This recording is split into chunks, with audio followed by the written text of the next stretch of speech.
En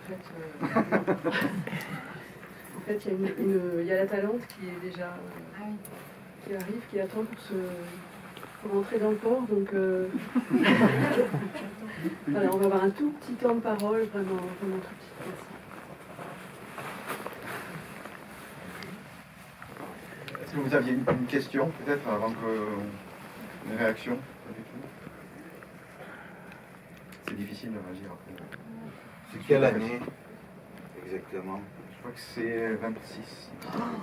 Il me semble, non? Non, c'est plus. Oui, plus. Plus que ça. 33? Oui, puisque le premier film par an, c'est 29, alors. Oui. Ouais.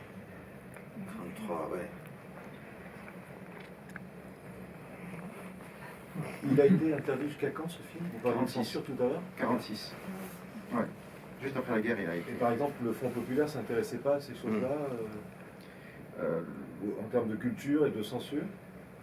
Je perds la preuve que non, a priori. Puisqu'il a vraiment été de nouveau autorisé, entre guillemets, après la guerre. Ouais.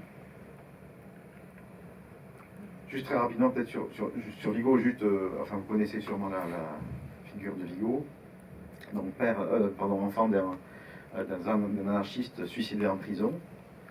Il a passé son enfance à assister à des réunions politiques, etc. Donc il est... oui. Un anarchiste qui a été suicidé. Qui a été suicidé. Quand je dis suicidé, évidemment, oui, c'est entre guillemets, c'est ça. suicidé en prison.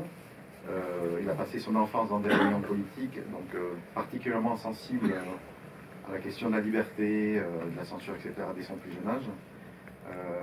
Et ça donne ça, entre guillemets, comme film qui a marqué l'esprit de l'époque, qui a marqué les esprits, qui a marqué les réalisateurs, qui a une charge incroyable. Il a la capacité de fabriquer des images qui sont indélébiles. C'est un peu le cas pour la Talente et c'est aussi le cas pour... Ah oui. Non, monsieur, je vous dis merde, ça c'est sûr que... enfant, ça t'aide, quoi. Et puis en revoyant... tu vois, j'avais oublié qu'ils balançaient des trucs, là. Sur cette fête où ils n'ont même pas de femmes, les pauvres, ils sont obligés de... Les profs, ils sont obligés de mettre des poupées, là. C'est quand même... Non, et puis ça, tout d'un coup, ça me rappelle que nous, à l'école, on l'avait fait, ça. On avait pris tous les yaourts de la cantine et on avait balancé à 10, parce que chez un pote, il y avait les fenêtres qui donnaient sur l'école catholique, l'école Massillon. Et on avait fait ça, et je sais que c'est parce qu'on avait vu ça. Tu vois?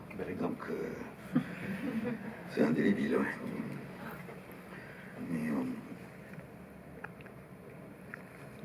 je me souviens vraiment du truc visqueux du prof, là. Ça, je m'en souvenais. Et c'est pour ça que mon père s'en souvenait bien. Il m'avait parlé de ça parce que lui avait grandi, évidemment, dans des écoles religieuses et tout ça.